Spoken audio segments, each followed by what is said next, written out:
გესალმებით მეგობრებო, დავიწყე ახალი პროექტი, ელექტრონული მანქანა გამოვიყვანე სატაქსაოდ, რა ბიუროკრატიულ პრობლემებს წავაწყდით, რა ეტაპები გავიარეთ, გამოვყევით და ნახეთ ვიდეოში.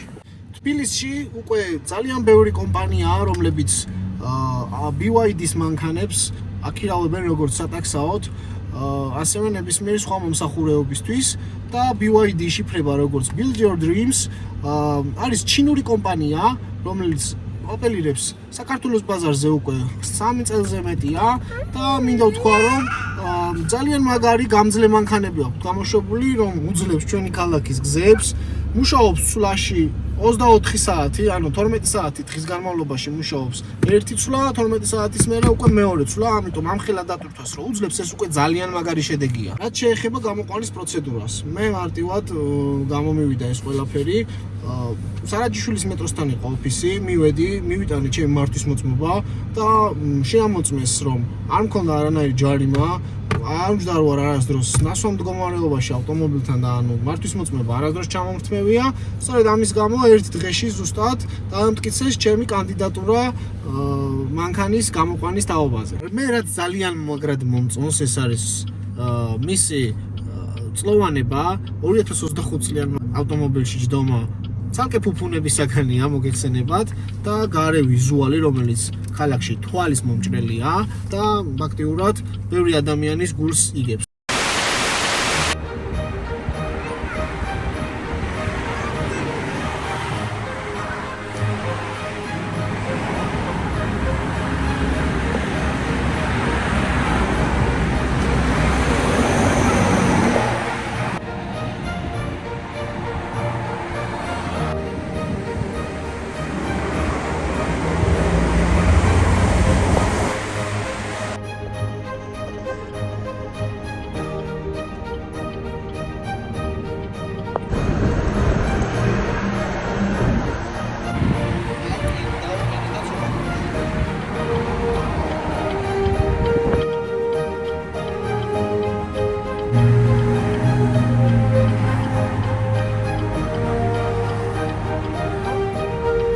მოუცხადდი სამუშაო დღეს, პირველივე დღეს მოვახერხე ის, რომ გავედი სამუშაოდ, უბრალოდ ერთი დღე წაიღო იმან, რომ სადაზღვევ კომპანიამ ჩემი ისტორია გადაამოწმა და ჩემი ისტორია იყო საერთოდ სუფთა.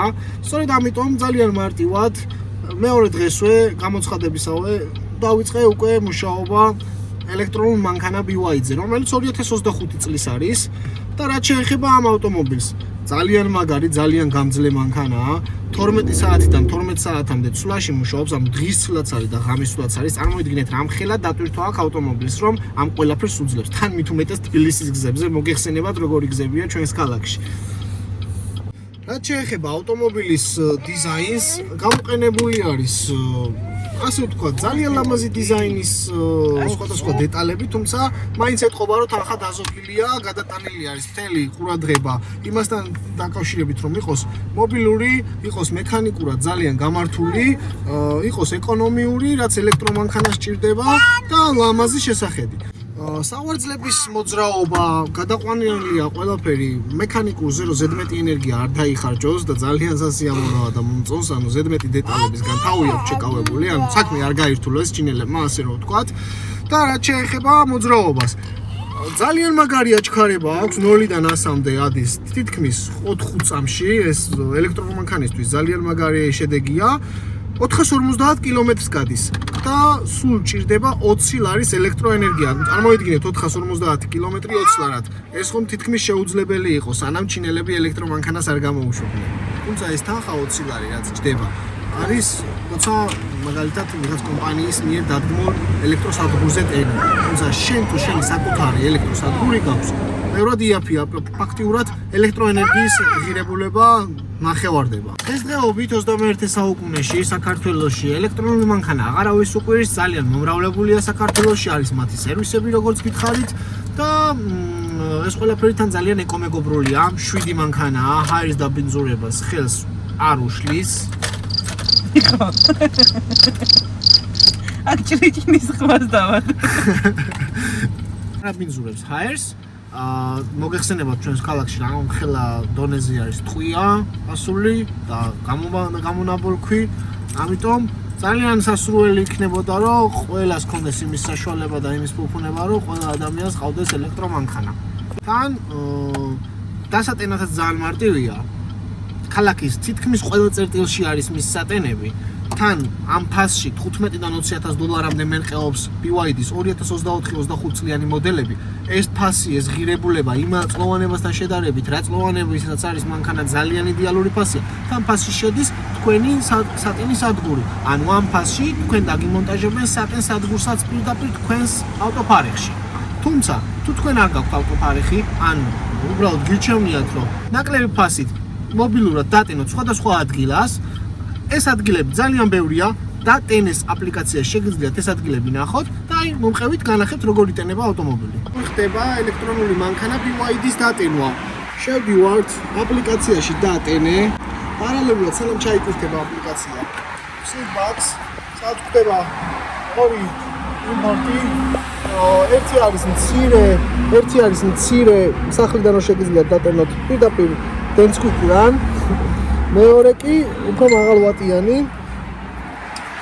მასობაში როგორც კი ჩაიგვითება აპლიკაცია, ვიდეო ჩვენს ლოკაციაზე ხდება ორი თავისუფალი ადგილი, ვირჩევთ ერთ-ერთს, რომელსაც აქვს ორი შესაერთებელი და ასეთ თავიანს ავტომობილში.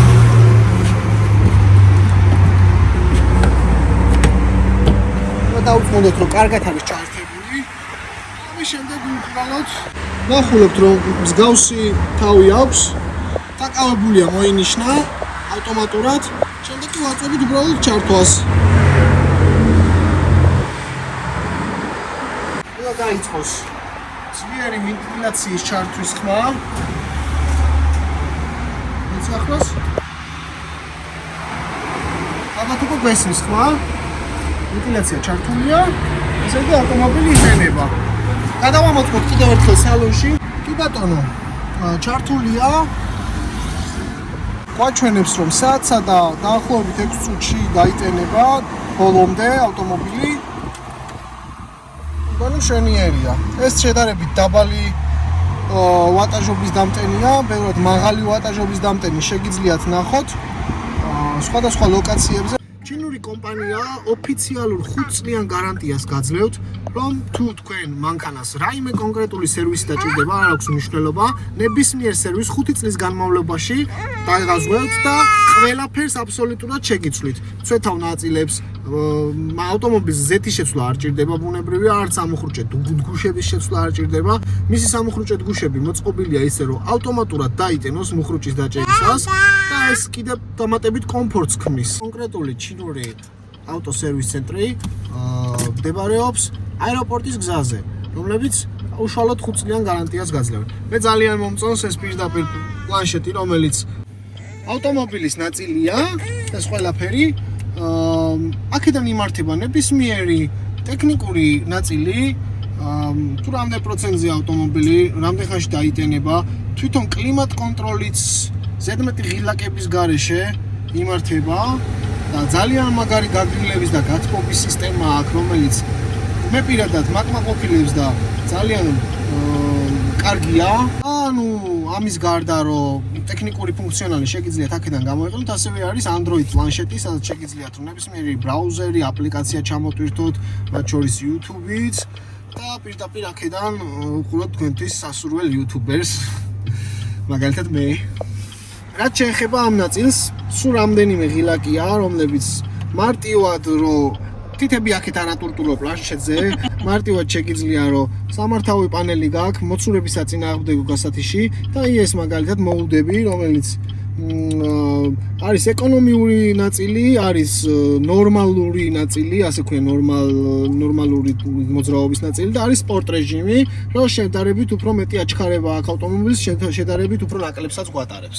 მინდოდა თქვენთვის წარმომედგინა და მეც ფიზიკურად მაინტერესებდა თუ რამდენს გამოიმუშავებენ ნორმალური მუშაობით ტაქსისტები დღესდღეობით თბილისში და წარმოგიდგენთ 2 დღის სამუშაო გეგმის შესრულებას ჩემს მიერ, თუმეტეს რომ მე არ ვარ ამ სფეროში გაცნობიერებული, შაბათ კვირას ვიმუშავე, ეს პირველი დღე იყო, როცა ცოტა დატვირთული დღე მქონდა, იმიტომ რომ რეგისტრაციამ ცოტაოდენი დრო წაიღო და ცოტა გვიან გავედი. 65 ლარი ავიღე 9 შეკვეთაზე, ხოლო დღეს უკვე მით უმეტეს რომ ენერგიულად გესაუბრებით. 140 ლარი დაახლოებით 17 შეკვეთაზე. კომფორტ პლუსით, არ არის თლად სახარბიელო, მაგრამ არ ძალიან ცუდია ვფიქრობ. თუ საკუთარი მანქანა ყავს. აქედან 50% კომპანიასა, შესაბამისად 75 ლარი დაახლოებით გამოვიმუშავე. ძალიან გასაოცარია. ტაქსაობა მეხმარება კიდეც subscriber-ების აკრეფვაში. ჩემი კლიენტები, რომლებიც მიჯდებიან, მათთან ძალიან საინტერესო დიალოგი მაქვს ხოლმე და ძალიან კარგად ვსვლით ემოციურად სხვადასხვა ისტორიებს. ჩემი ისტორიები კი რა თქმა უნდა ბიზნესის შესახებ არის და წარმატების მიღწევაზე. და ძალიან მეხმარება ეს ყველაფერი, რომ გქონდეს პოზიტიური დღე, გავცვალო ემოციები და მოვიმატო უფრო მეტი subscriber-ები. ხოლო რაც შეეხება ახლა subscriber-ებს, გამომიწერეთ მეგობრებო და რომ ავალ 10000 გამომწერზე, გელოდებათ სასწაული, რომელიც ქართული YouTube-ს დარწმუნებული ვარ ჯერ არ უნახავს და შეიძლება არც უცხოურს. აი ისეთი სიგიჟე უნდა დავაკეთო, რომ ალბათ ნახევარი საქართველო თუ არა, იმიტომ მთელი ვერა, იმიტომ ვერ მიყურებ მთელი საქართველო, ნახევარი საქართველო დარჩება პირ ღია. ანუ ეს ხო? მეგობრებო, თუ ცხოვრებამ მხოლოდ მჟავე ლიმონი და მლაში მარილი შემოგთავაზა, მიგაწყვეტა ბარიერებს, არ დანებდე, never give up. მოიტანე ტეკილა, დალიე და შემდეგ დღეს მართვის მოწმობით ოღონდ ფხიზელზე, შეუდექი გამომუშავებას ხვალვე.